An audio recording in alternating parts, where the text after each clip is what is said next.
kabar yang cukup mengejutkan, Ibu Hamidah, yang seharusnya Ya, berada di garda depan begitu ya, Betul, ini malah ya. terlibat, tapi kali ini dalam kasus dugaan pencucian uang begitu Ya. ya. Apa yang terjadi Bu kalau Ibu melihat? Ini baru pertama kali terjadi Bu?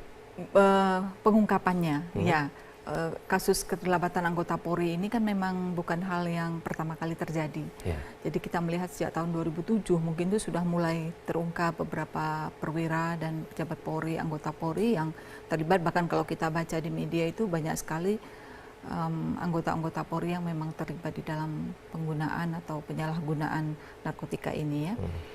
Tapi memang ini suatu kasus yang sangat memprihatinkan. Saya kira di tengah-tengah polisi ini berusaha untuk meningkatkan citranya, gitu, dengan tindakan bersih-bersih dari KKN misalnya, lalu tiba-tiba ada kasus ini. Nah ini memang kita kalau melihat seperti ini, apa sih yang terjadi seperti itu kan? Ya, kalau kita memang melihat bahwa mungkin pengawasannya belum optimal seperti itu ya, seorang kepala satuan ya narkotika yang seharusnya dia ini berada di garda paling depan untuk pemberantasan narkotika gitu, justru dia menjadi pelakunya. Ini sebuah hal yang ironi menurut saya, dan ini harus menjadi catatan penting bagi pimpinan Polri gitu untuk segera mengevaluasi ya, kemudian mengambil langkah-langkah strategi supaya cukuplah ini saja kasusnya yang terjadi sampai di sini, karena di belakangnya kan sudah banyak kasus tapi mungkin penyelesaiannya tidak tuntas gitu. Meskipun data dari Kadipropam tahun 2015 itu ada 90 kasus anggota Polri yang terlibat dalam narkoba yang akhirnya berakhir dengan pemberhentian dengan tidak hormat gitu. 2015 atau 90 ya. Kemudian tapi itu dalam lebih luas ya skopnya narkoba begitu ya. Kali ini dugaan pencucian uang. Ibu, kalau kita melihat tadi Anda menyatakan bahwa pengawasan yang belum optimal begitu. Nah, ini terkait dengan Tony yang memberikan uang lebih dari 10 miliar, 8 miliar ditransfer, kemudian 2,3 diamankan pada saat ditangkap. Bukankah ini seharusnya kalau misalnya pengawasan berjalan dengan baik, ini sudah terendus begitu? Ada tanda-tanda bahwa ini melakukan sesuatu yang tidak benar. Makanya tadi saya bilang pengawasan kan kepala satuan ini kan berada di bawah Kapolres ya. Nah, ketika dia menangani sebuah kasus yang katakanlah cukup besar begitu ya, tanda kutip begitu, seharusnya ya semua lembaga pengawas yang ada di situ ya sudah secara dini melihat bahwa jangan-jangan seperti itu, meskipun mungkin ini bisa dibantah bahwa kalau belum ada apa-apa kami mau seperti apa. Tetapi bagaimanapun saya kira peran pengawas ini kan tidak bisa dilepaskan begitu saja. Ada seorang kepala satuan, katakanlah anak buah ini ya, di tingkatnya kan ada atasannya yang bisa bermain sedemikian besarnya. Ada apa gitu. Artinya seharusnya kasus ini idealnya sudah tercium sejak awal. Sudah tercium sejak awal. Apalagi kan ini kalau kita kaitkan dengan beberapa berita heboh juga yang di lapas itu kan. Iya, penemuan fasilitas lapas yang mewah saat itu. Apakah ini bisa dikatakan kalau kita melakukan analisis begitu ada kaitannya, Bu Hamidah?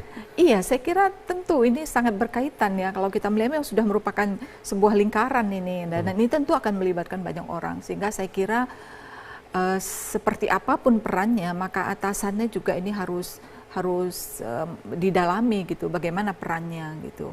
Ya, apakah si Kasat ini bermain sendirian gitu, atau juga mungkin atasannya terlibat gitu, atau siapa di lingkaran ini yang juga ikut mengamankan proses ini sehingga proses ini kan tidak sehari dua hari ini ya, tidak sehari dua hari. Saya kira juga BNN sudah cukup lama mengendus kasus ini karena ada informasi-informasi, lalu ketika ini sudah sampai saatnya lalu mereka melakukan penangkapan seperti itu. Iya, ini yang cukup mengejutkan juga diungkapkan oleh Buas, Bu. Ini berani mencatut nama Buas untuk mendapatkan uang. Apakah ini sudah? Ya, itu modus ya, saya kira untuk lebih meyakinkan gitu, untuk lebih. Karena kita tahu kan bahwa saat ini Badan Narkotika Nasional ini sedang gencar-gencarnya melakukan operasi terhadap penyalahgunaan narkoba di seluruh Indonesia. Saya kira ini memang terjadi di mana-mana. Di seluruh Indonesia itu memang Pak Budi Waseso masuk ke lapas, masuk kemana-mana, dan ini yang terjadi terhadap anggota Polri ini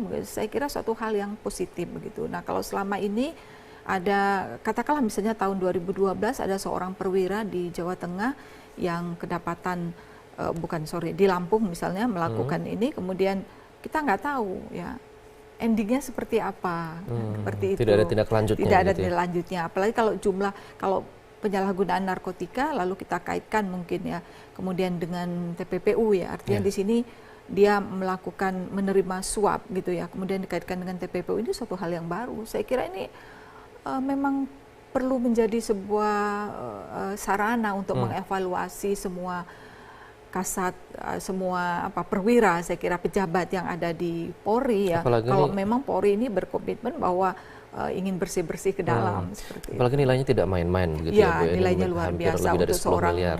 seorang kepala satuan kan gitu. Oke, kalau kita melihat ini modusnya pencatatan nama digunakan untuk memeras begitu, Bu. Nah, apakah modus pemerasan ini yang terjadi ini kan baru satu wilayah begitu, dikhawatirkan nanti di wilayah lain yang belum ketahuan juga, apakah ini modus pemeras ini selalu dilakukan? Saya tidak punya data tentang itu ya, tetapi mungkin saja.